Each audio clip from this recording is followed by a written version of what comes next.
Goeiedag en baie welkom by vandag se aanlyn erediens.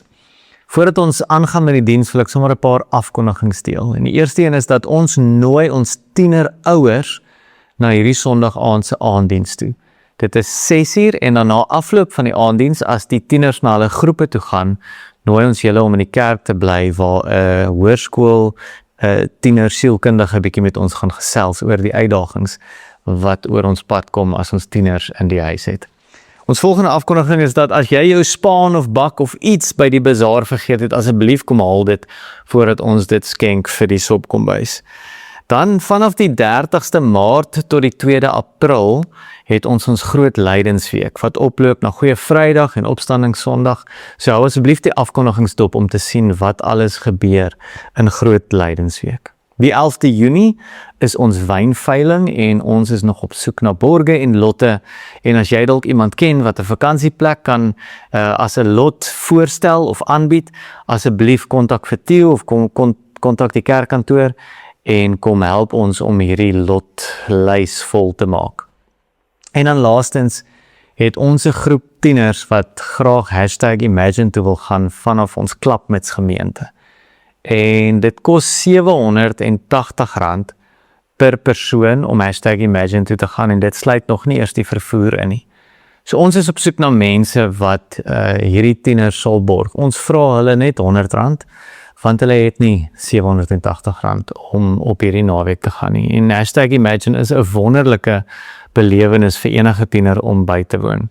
So ons is op soek na borge. As jy 'n borg wil maak, betaal die R680 wat een kind dan nou borg in ons gemeente se rekening in en gebruik net die verwysing Imagine. Dan sal ons weet waarvoor dit is. Ons het ook borge nodig vir die vervoer en dit is so om en by R10,000. So as jy kan help dalk daarmee, sal dit ook wonderlik wees. Verwys net daarso Imagine vervoer en dan sal ons weet waarvoor dit gaan. Kom ons sluit die oë. Hemelse Vader, dankie dat ons in U teenwoordigheid is en kan wees. Dankie dat U ons liefhet en elke tree saam met ons die pad stap. Dankie dat ons hierdie hele kwartaal kon stil staan in 'n uitdagende boek wat vir ons kom sê, maar het geloof ons verander. Het geloof ons aksies en ons dade kom vernuwe. Here, en ons kom vat dit en ons kom hoor dit en ons kom bid en vra dat U binne in ons sal bly werk in Jesus se naam. Amen. Psalm 119 vers 33 sê: Here, leer my hoe om U voorskrifte uit te voer, sodat ek my tot die einde toe daaraan kan hou. Gee my insig dat ek U wet kan gehoorsaam en dit met my hele hart kan onderhou. Laat my wandel volgens U gebooie, want daarin vind ek vreugde. U verordeninge, laat die my na aan die hart lê, nie die begeerte om myself te verryk nie. Genade en vrede vir jou van God ons Vader, ons Here Jesus Christus en die Heilige Gees. Amen. Nou ons het die afgelope ruk het ons stilgestaan in die boek Jakobus en een van die teoloë beskryf Jakobus as 'n pragtige meester literêre hou in die maag. En hy kom daag ons uit met die eenvoudige vraag, is dit wat ek hier bely, is dit wat my lewe wys? Is daar bewyse in my lewe van dit wat ek sê met my mond, ek glo in my hart? En ons het na 'n klomp verskillende voorbeelde in Jakobus gekyk, waar hy begin deur te sê, hanteer ons mense verskillend as gevolg van hulle status of hoe hulle lyk. Is ons arrogant of nederig, het Andrei laasweek oor gepraat. Ons het gekyk na die tong en kan ons tong onder beheer kry. En so lys Jakobus 'n klomp dinge, een na die ander, waar hy ons kom uitdaag en sê, eenvoudig, het jou geloof jou lewe verander? Het jou geloof jou aksies en jou dade verander? En daarom wil ek hierdie kwartaal afsluit met Jesus se woorde, as hy in Johannes 15 praat oor die ware wingerd en die ware wingerdstok. Maar voordat ons dit lees, Kom ons dankie Here vir sy woord. Here, dankie dat ons die voorreg het om Bybel te kan lees, tyd in die woord te kan spandeer. Ek bid vir elkeen wat sit en hierdie boodskap luister, Here, dat U aan ons harte kom werk en dat U ons sal laat hoor wat ons moet hoor, beleef wat ons moet beleef, sien wat ons moet sien. Ons bid dit in Jesus Christus se naam. Amen. Ek gaan net 3 verse lees en dit is Johannes 15 vanaf die 4de vers. Julle moet in my bly en ek in julle. 'n Loot kan nie uit sy eie vrugte dra as hy nie aan die vingerdstok bly nie. En so julle ook nie as julle nie in my bly nie. Ek is die vingerdstok, julle die lote. Wie in my bly en ek in hom, dra baie vrugte, want sonder my kan julle niks doen nie. En dan vers 16, julle het my nie uitgekies nie, maar ek het julle uitgekies en julle aangestel om uit te gaan en vrugte te dra. Vrugte wat sal hou, so sal die Vader aan julle gee, wat julle ook al in my naam vra. Dit beveel ek julle, julle moet mekaar lief hê. Ons lees vandag net hierdie paar verse. Hierdie teksgedeelte kom en draai so bietjie Jakobus se taal in Jesus se taal in, om te sê, julle is geroep, nie net om 'n kaartjie hemel toe te kry nie, julle is geroep, nie net om jou handtekening iewers te maak en te sê, okay, maar nou is ek gered nie. Vers 16 sê dit baie uitdruklik, ek het julle uitgekies om uit te gaan en te gaan vrug dra. So die Here sê, as hy die pad moet stap, en hierdie teksgedeelte gaan nie oor die uitverkiesingsleer nie, maar wat Jesus hier probeer sê is, dit wat ek van julle vra, kom nie uit julle self uit nie. Ek het julle gekies en ek stuur julle uit. En ek gee julle die krag om te gaan vrug dra, maar dit is die missie. Die missie is om uit te gaan en te gaan vrug dra. Ons moet aan hom gekoppel wees en besef hy is binne in ons, want as ons dit nie doen nie, kan ons niks doen nie. En so kan ons aan die einde van 'n kwartaal soos hierdie wat ons oor en oor uitdaag om te sê, doen ek genoeg? En ek dink dis dalk die eerlike vraag wat ons vir onsself vra as ons 'n boek soos Jakobus hanteer. Daar's teoloë wat gesê het, hulle hou nie van die boek Jakobus nie, want Jakobus het vergeet van genade en hy praat net oor dade. Maar ek dink Jesus se woorde kom maak dit baie duidelik aan ons, waar hy sê, ons gaan nooit genoeg kan doen nie. So as ons voel, ons doen nie genoeg nie, dis die waarheid. Ons gaan nooit genoeg uit ons eie kan doen nie. Maar Jesus het genoeg gedoen, en hy het meer as genoeg gedoen, en daarom kom maak hy ons deel van sy wingerdstok, van sy wingerd, sodat ons kan uitgaan en vrugte dra. Nie om gered te word nie, maar omdat ons reeds deel is van sy wingerdstok. Ons kan niks doen as dit nie vir hom is nie. En hy stuur ons uit om vrugte te dra. Nou as ons kyk na wat hierdie sinnetjie vir ons beteken en wat vandag se boodskap beteken, wil ek eenvoudig een sin by jou los en jy kan die res van die boodskap kan jy dalk nou maar rustig terugsit en jou oë toemaak as jy wil, maar as jy hierdie een sin onthou, sal dit waardevol wees. En die vraag is eenvoudig: gaan ons kerk toe of is ons sy kerk? Gaan ons net na 'n gebou toe vir 'n uur op 'n Sondag? Of is ons sy kerk? Is ons sy hande en sy voete? Of gaan ons net na 'n gebou toe? En ek dink dis die groot vraag, want dis wat vrug dra vir ons uitdaag om te wees, is mense wat nie net na 'n gebou toe gaan op 'n sekere tyd van die week nie, maar mense wat anders is in hulle wese, wie ook al oor hulle pad kom. Want hoekom is vrugdra so 'n mooi beeld? Dis so 'n mooi beeld, want daar's iemand wat nood het, hy's honger, hy stap verby 'n boom wat nie vrug dra nie, dit help hom niks.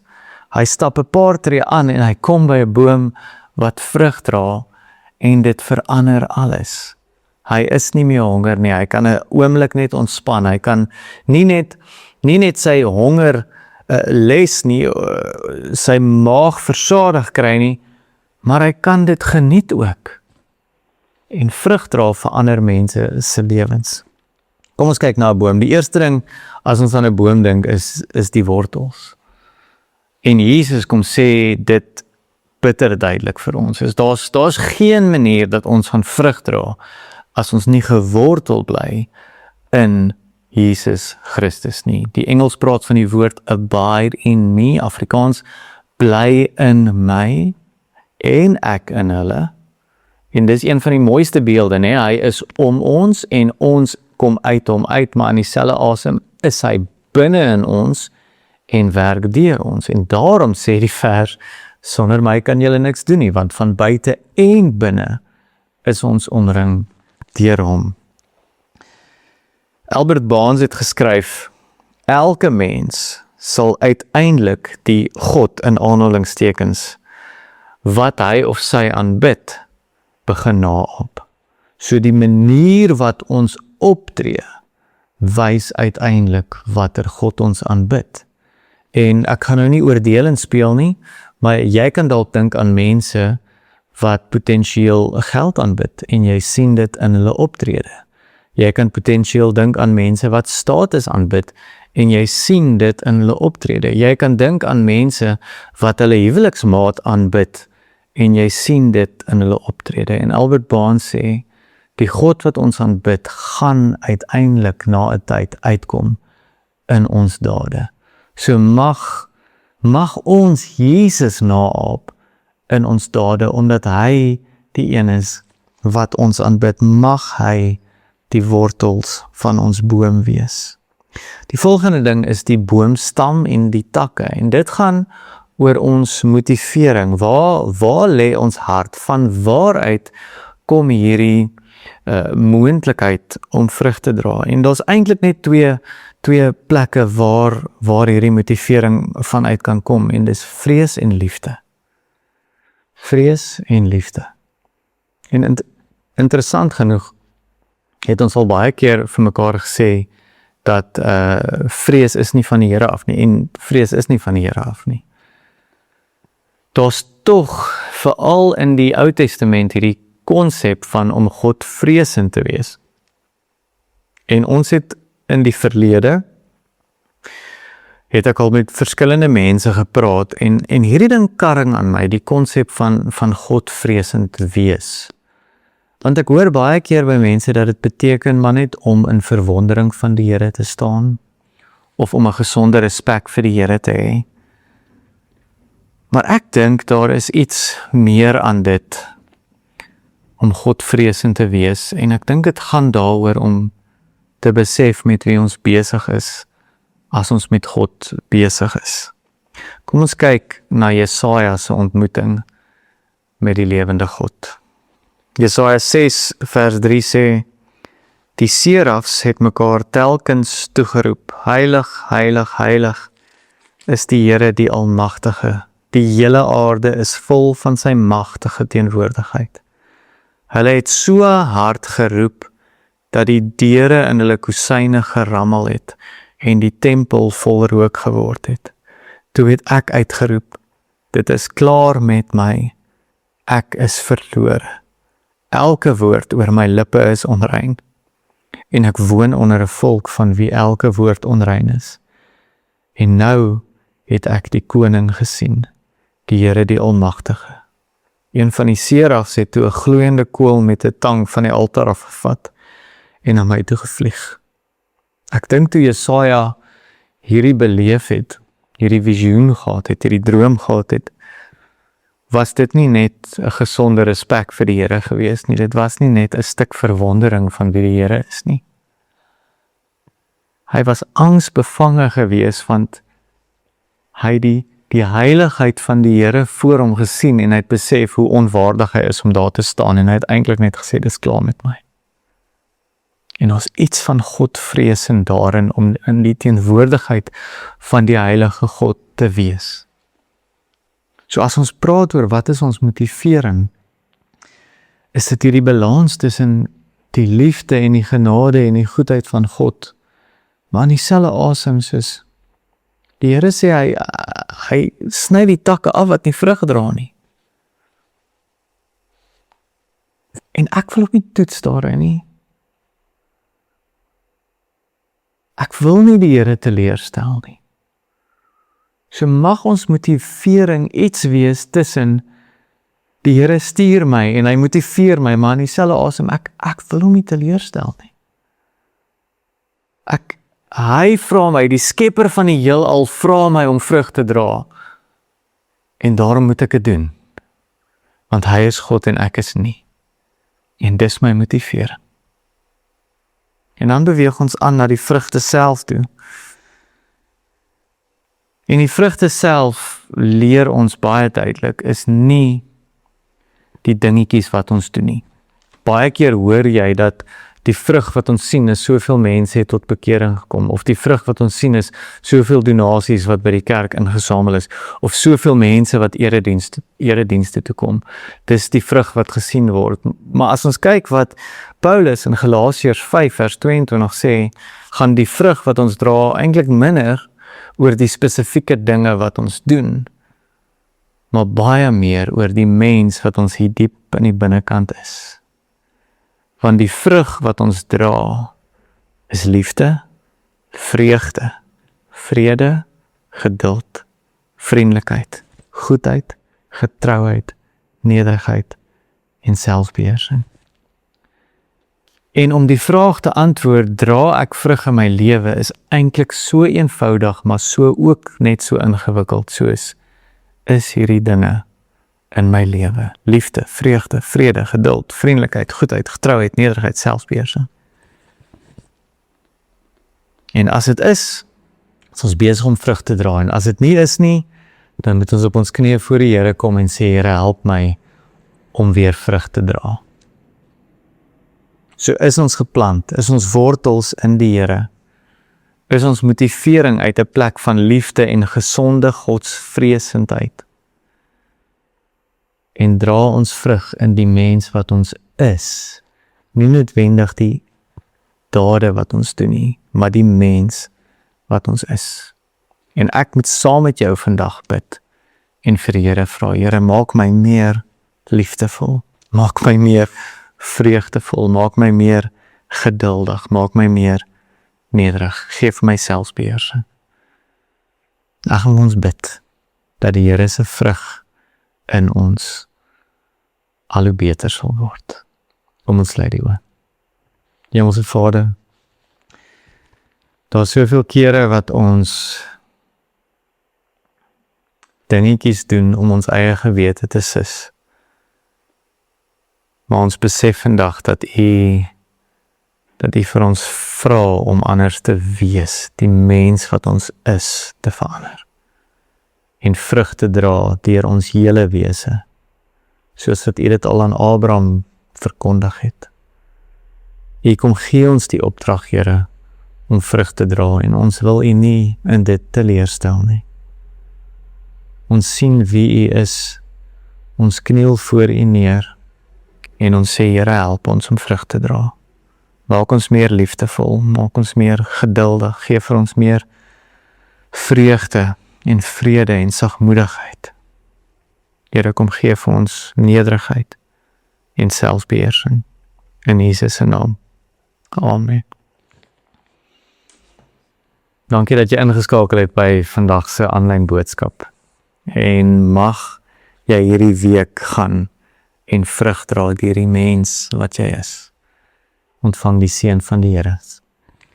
Die Here sal jou seën en jou beskerm. En die Here sal tot jou redding verskyn en jou genadig wees. En die Here sal jou gebede verhoor en aan jou sy vrede gee. Amen.